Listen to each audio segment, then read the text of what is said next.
आज की है वीडियो आप सभी के लिए बहुत ही लाभदायक होने वाली है, क्योंकि संपूर्ण जीवन में यदि आपने एक बार भी सिर्फ पुराण का पाठ सुन लिया, यह देख लिया, तो आपके जीवन के सारे कष्ट दूर हो जाते हैं, आपकी मनोकामनाएं पूरी हो जाती हैं और जो भी दोष आपके जीवन पर, आपकी राशियों पर लगा हुआ है, उन सभी से आपको मुक्ति मिल जाती है। तो मित्रों, वीडियो आगे बढ़ने से पहले यदि आप भी महादेव के सच्चे भक्त हैं तो चैनल को सब्सक्राइब करें, वीडियो को लाइक करें और कमेंट में हर हर महादेव जरूर लिखें। इस वीडियो में 7 अध्यायों का वर्णन है। पहला अध्याय। इस अध्याय में सूत जी द्वारा शिव पुराण का वर्णन है। मित्रों, श्री शौनक जी ने पूछा, महाज्ञानी सूत जी, आप संपूर्ण सिद्धांतों के झाता है, कृपया मुझसे पुराणों के सार का वर्णन करें। ज्ञान और वैराग्य सहित भक्ति से प्राप्त विवेक की वृद्धि कैसे होती है तथा साधु पुरुष कैसे अपने काम, क्रोध आदि विकारों का निवारण करते हैं। इस कलयुग में सभी जीव आसुरी स्वभाव के हो गए हैं, अतः कृपा करके मुझे ऐसा साधन बताइए जो कल्याणकारी एवं मंगलकारी हो तथा पवित्रता लिए हो।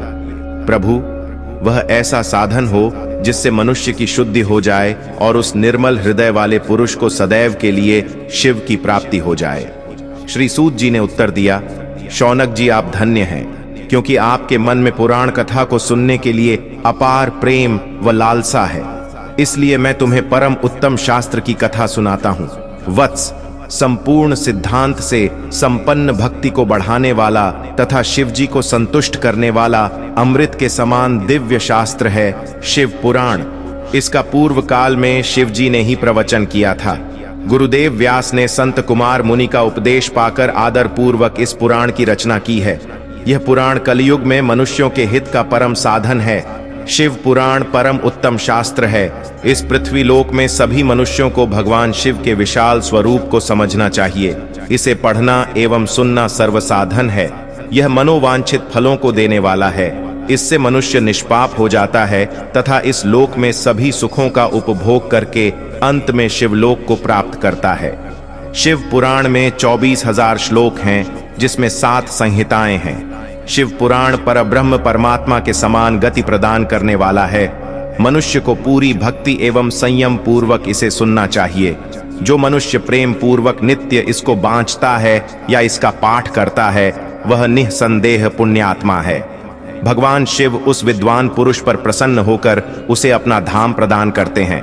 प्रतिदिन आदर पूर्वक शिव पुराण का पूजन करने वाले मनुष्य संसार में संपूर्ण भोगों को भोग कर भगवान शिव के पद को प्राप्त करते हैं। वे सदा सुखी रहते हैं। शिव पुराण में भगवान शिव का सर्वस्व है। इस लोक और परलोक में सुख की प्राप्ति के लिए आदर पूर्वक इसका सेवन करना चाहिए। यह निर्मल शिव पुराण धर्म, अर्थ, काम और मोक्ष रूप चारों पुरुषार्थों को देने वाला है, अतः सदा प्रेम पूर्वक इसे सुनना एवं पढ़ना चाहिए। अब बात करते हैं अध्याय दूसरा की। श्री शौनक जी ने कहा, आप चन्य हैं। सूत जी, आप परमार्थ तत्व के झाता हैं।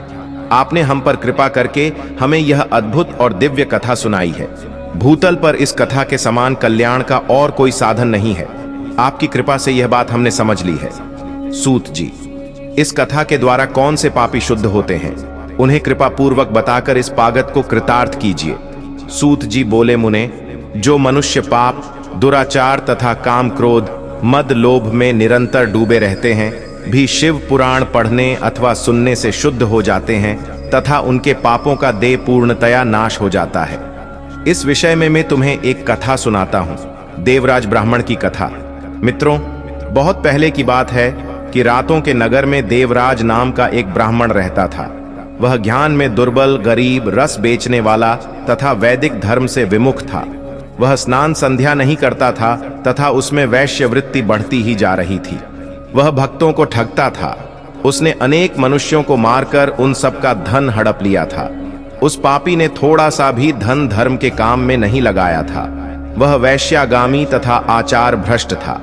एक दिन वह घूमता हुआ दैवयोग से प्रतिष्ठानपुर, झूसी प्रयाग जा पहुंचा। वहां उसने एक शिवालय देखा जहां बहुत से साधु महात्मा एकत्र हुए थे। देवराज वहीं ठहर गया।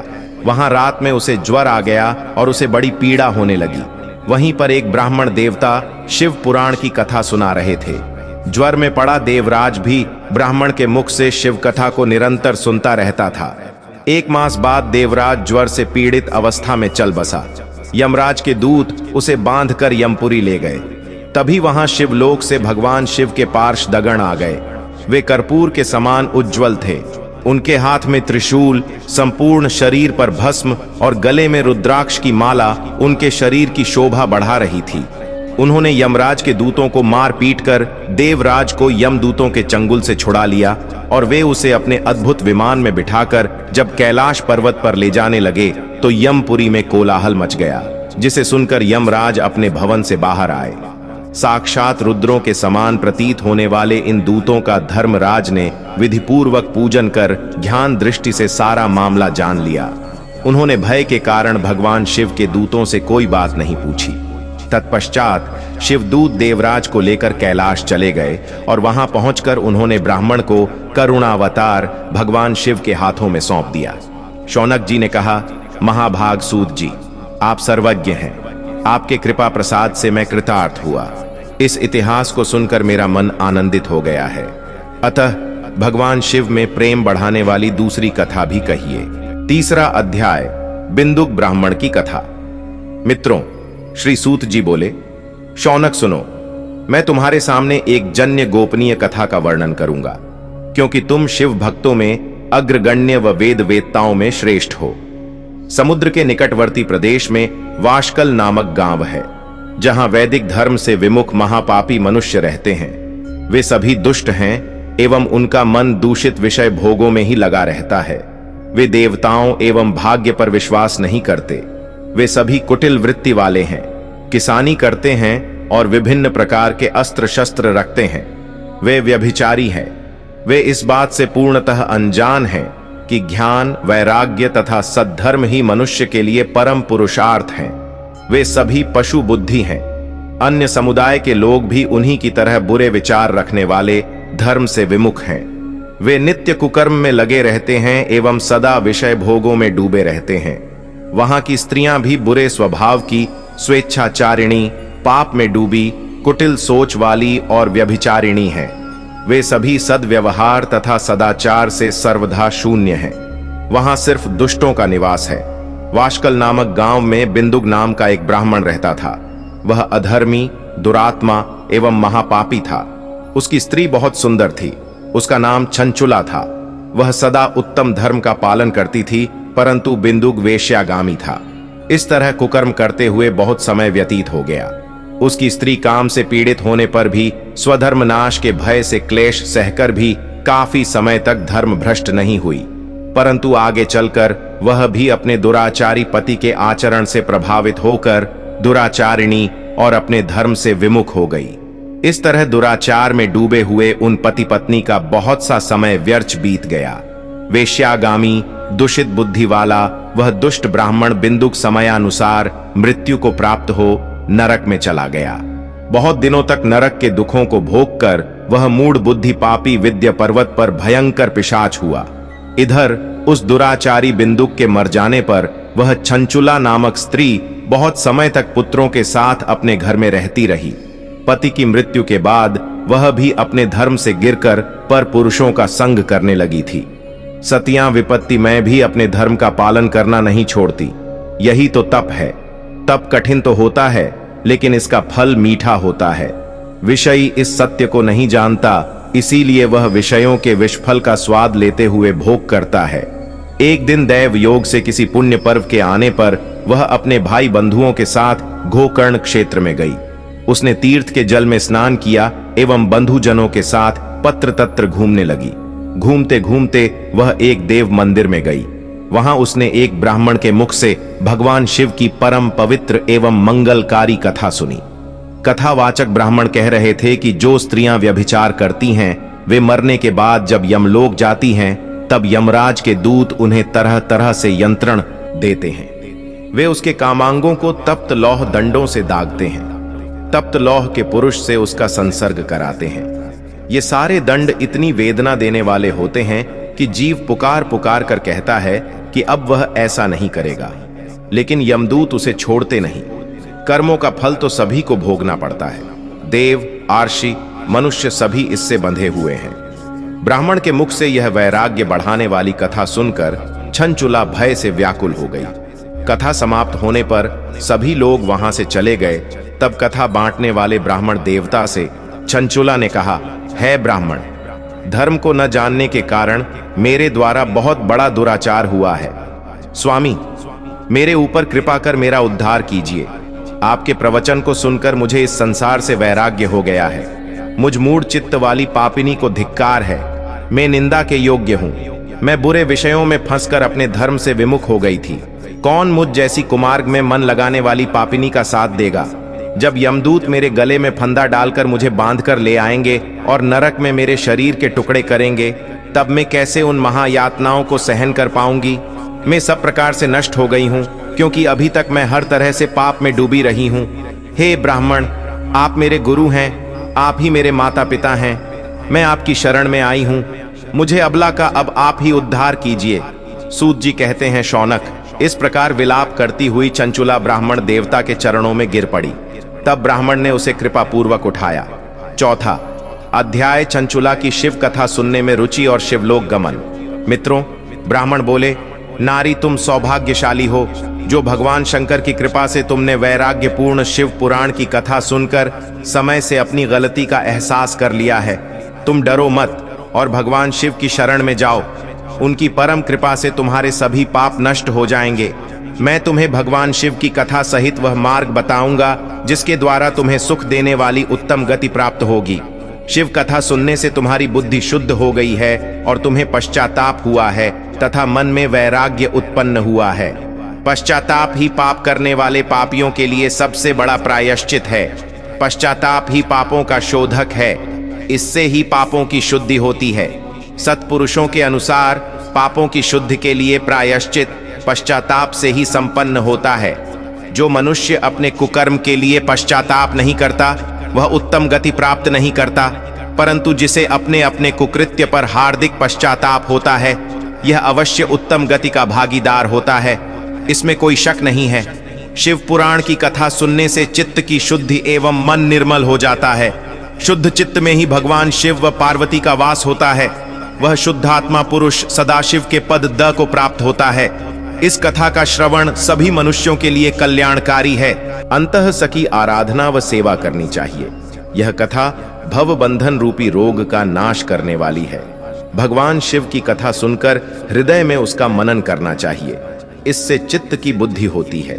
चित्त शुद्धि होने से ज्ञान और वैराग्य के साथ महेश्वर की भक्ति निश्चय ही प्रकट होती है तथा उनके अनुग्रह से दिव्य मुक्ति प्राप्त होती है।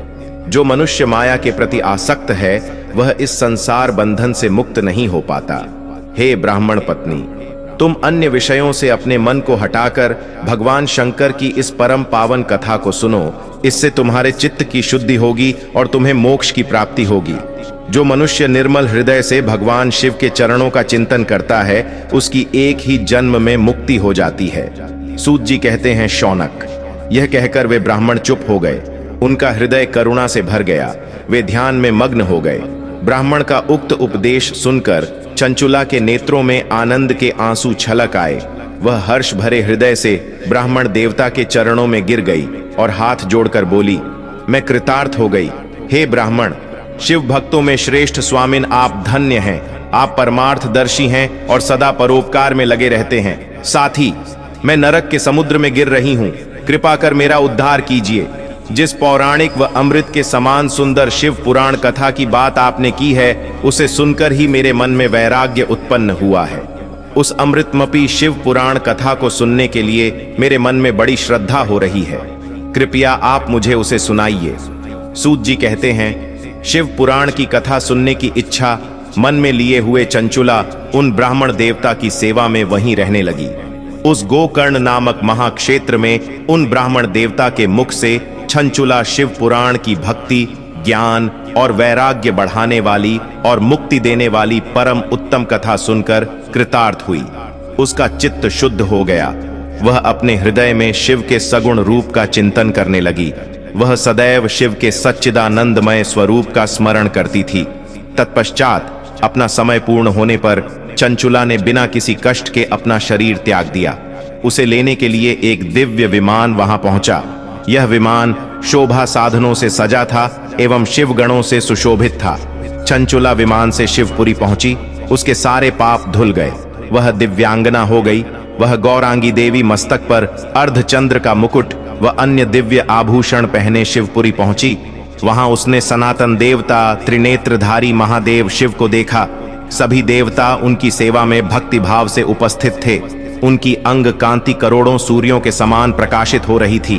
5 मुख और हर मुख में 3-3 नेत्र थे।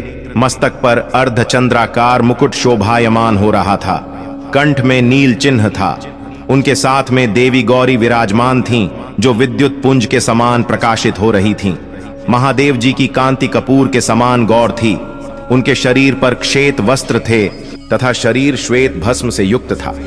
इस प्रकार भगवान शिव के परम उज्ज्वल रूप के दर्शन कर चंचुला बहुत प्रसन्न हुई। उसने भगवान को बारंबार प्रणाम किया और हाथ जोड़कर प्रेम, आनंद और संतोष से युक्त हो विनीत भाव से खड़ी हो गई।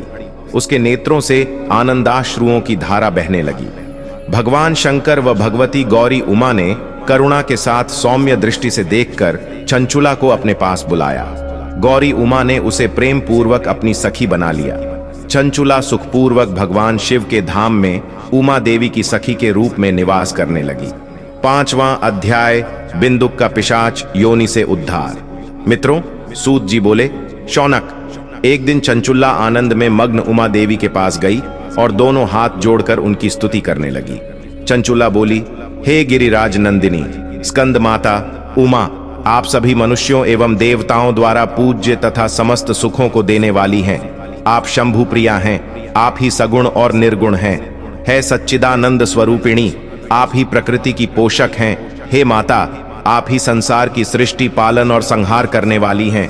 आप ही ब्रह्मा, विष्णु और महेश को उत्तम प्रतिष्ठा देने वाली परम शक्ति हैं। सूत जी कहते हैं, शौनक, सद्गति प्राप्त चंचुला इस प्रकार देवी की स्तुति कर शांत हो गई। उसकी आंखों में प्रेम के आंसू उमड़ आए।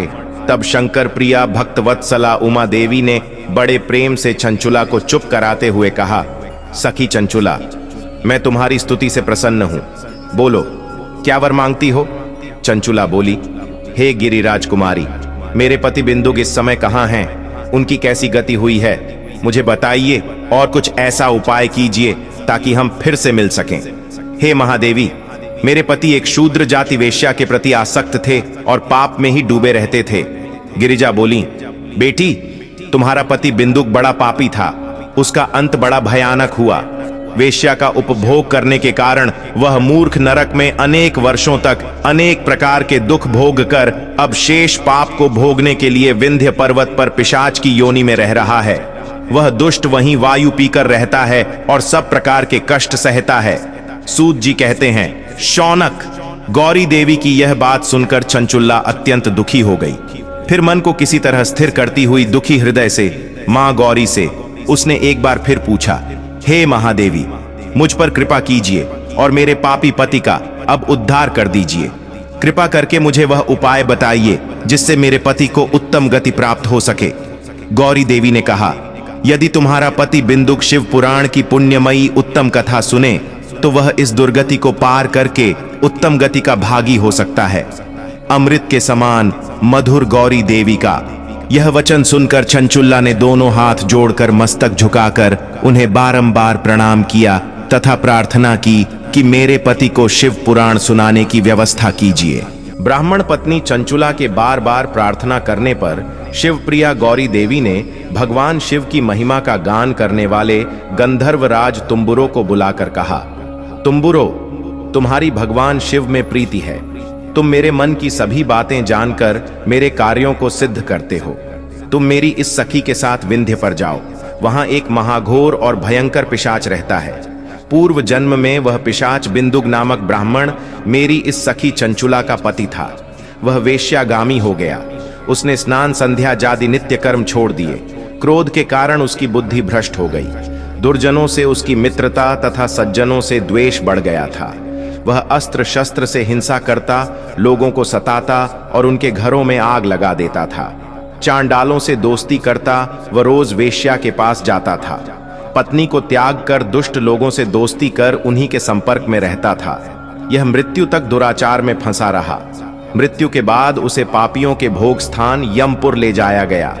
वहां घोर नरकों को सहकर इस समय वह विंध्य पर्वत पर पिशाच बनकर रह रहा है और पापों का फल भोग रहा है। तुम उसके सामने परम पुण्यमयी, पापों का नाश करने वाली शिव पुराण की दिव्य कथा का प्रवचन करी।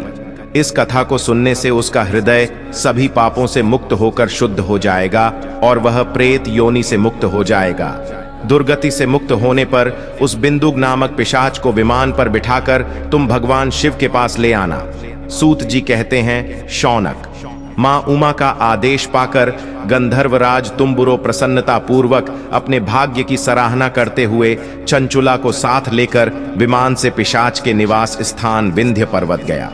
वहां पहुंचकर उसने उस विकराल आकृति वाले पिशाच को देखा। उसका शरीर विशाल था, उसकी ठोड़ी बड़ी थी। वह कभी हंसता, कभी रोता और कभी उछलता था। महाबली तुम्बुरो ने बिंदुक नामक पिशाच को पाशों से बांध लिया।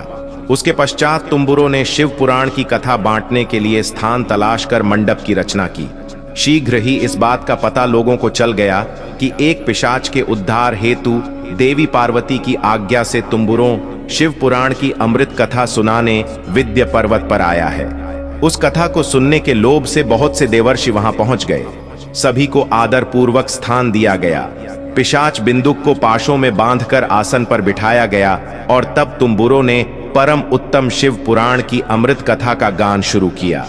उसने पहली विद्वेश्वर संहिता से लेकर 7वीं वायु संहिता तक शिव पुराण की कथा का स्पष्ट वर्णन किया।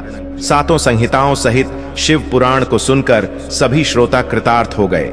परम पुण्यमय शिव पुराण को सुनकर पिशाच सभी पापों से मुक्त हो गया और उसने पिशाच शरीर का त्याग कर दिया।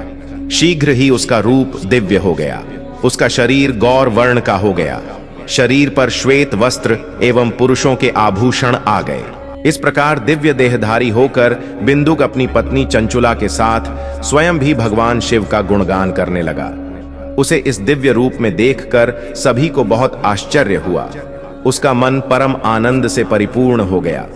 सभी भगवान महेश्वर के अद्भुत चरित्र को सुनकर कृतार्थ हो उनका यशोगान करते हुए अपने अपने धाम को चले गए।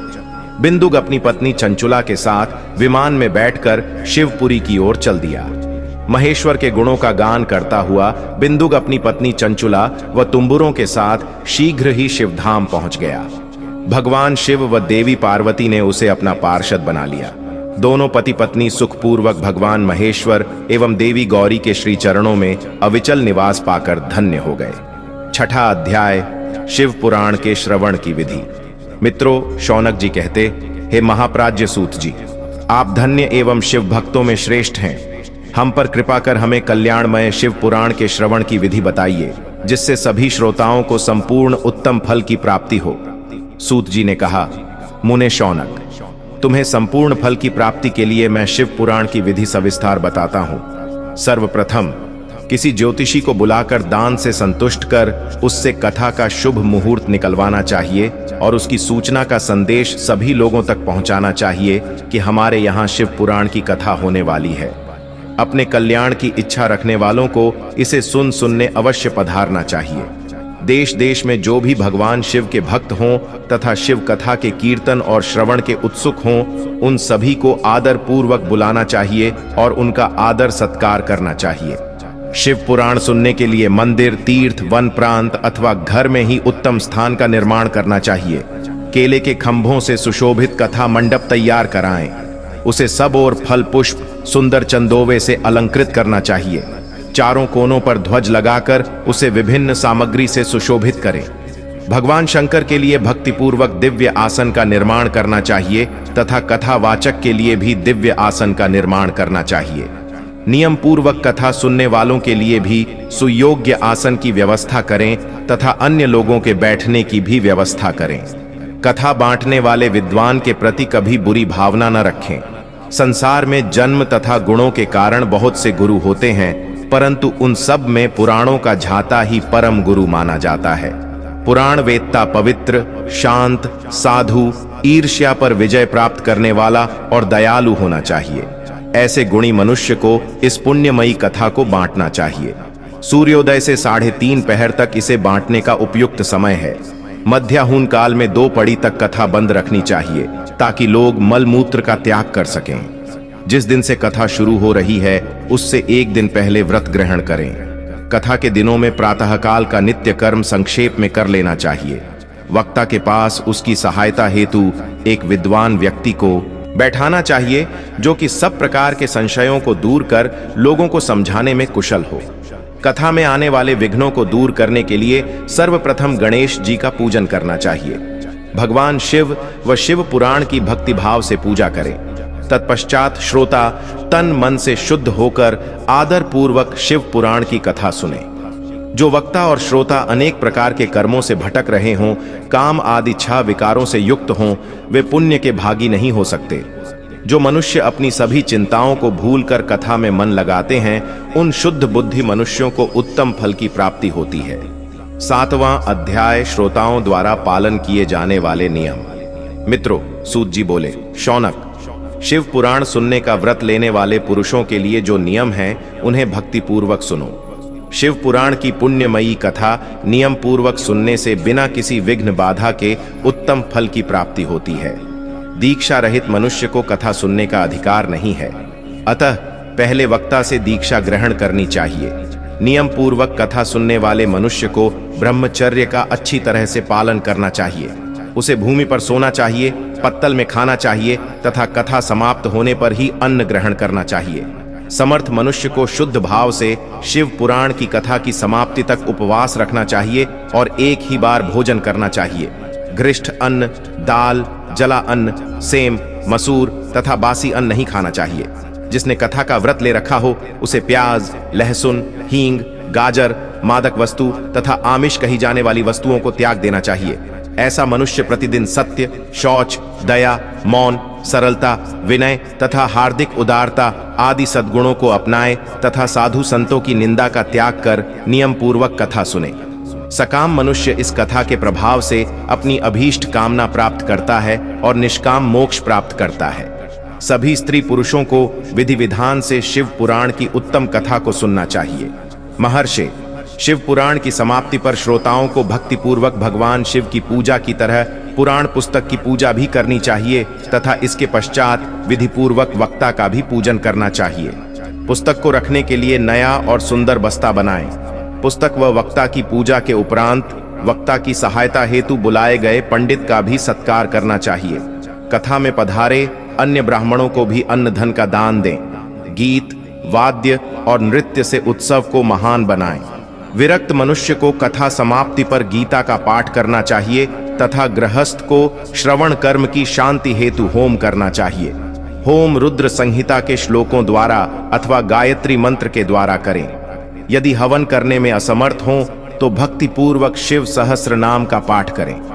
कथा श्रवण संबंधी व्रत की पूर्णता के लिए शहद से बनी खीर का भोजन 11 ब्राह्मण अर्नाओं को कराकर उन्हें दक्षिणा दें। समृद्ध मनुष्य 3 तोले सोने का एक सुंदर सिंहासन बनाए और उसके ऊपर लिखी अथवा लिखाई हुई शिव पुराण की लिखी पोथी विधि पूर्वक स्थापित करें तथा पूजा करके दक्षिणा चढ़ाएं। फिर आचार्य का वस्त्र, आभूषण एवं गंध से पूजन करके दक्षिणा सहित वह पुस्तक उन्हें भेंट कर दें। शौनक, इस पुराण के दान के प्रभाव से भगवान शिव का अनुग्रह पाकर मनुष्य भवबंधन से मुक्त हो जाता है। शिव पुराण को विधि पूर्वक संपन्न करने पर यह संपूर्ण फल देता है तथा भोग और मोक्ष प्रदान करता है। मुने, शिव पुराण का सारा महात्म्य जो संपूर्ण फल देने वाला है मैंने तुम्हें सुना दिया है। अब आप और क्या सुनना चाहते हो? श्रीमान शिव पुराण सभी पुराणों के माथे का तिलक है। जो मनुष्य सदा भगवान शिव का ध्यान करते हैं, जिनकी वाणी शिव के गुणों की स्तुति करती है और जिनके दोनों कान उनकी कथा सुनते हैं, उनका जीवन सफल हो जाता है। वे संसार सागर से पार हो जाते हैं। ऐसे लोग इहलोक और परलोक में सदा सुखी रहते हैं। भगवान शिव के सच्चिदानंदमय स्वरूप का स्पर्श पाकर ही समस्त प्रकार के कष्टों का निवारण हो जाता है। उनकी महिमा जगत के बाहर और भीतर दोनों जगह विद्यमान है। उन अनंत आनंद रूप परम शिव की मैं शरण लेता हूँ। तो मित्रों, आशा करते हैं कि आपने शिव पुराण के 7 अध्यायों को अच्छे से सुना होगा। तो इसी के साथ धन्यवाद दोस्तों।